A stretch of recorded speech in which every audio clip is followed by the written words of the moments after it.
Warehouses are used to store both raw materials and finished goods, including damaged goods returned by customers. So who owns these warehouses?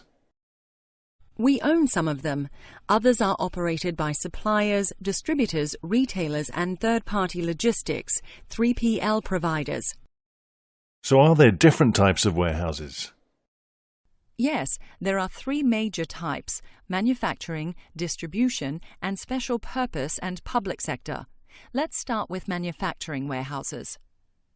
Is that like where we store the finished Bean Babies before they go to distributors? Exactly. Within manufacturing warehouses, there are three types. The first type is a raw material warehouse.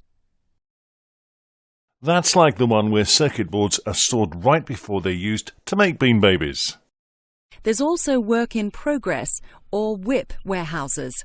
An example is the place inside the factory where Bean Babies are stored after the timer is assembled and before the warming plate is assembled.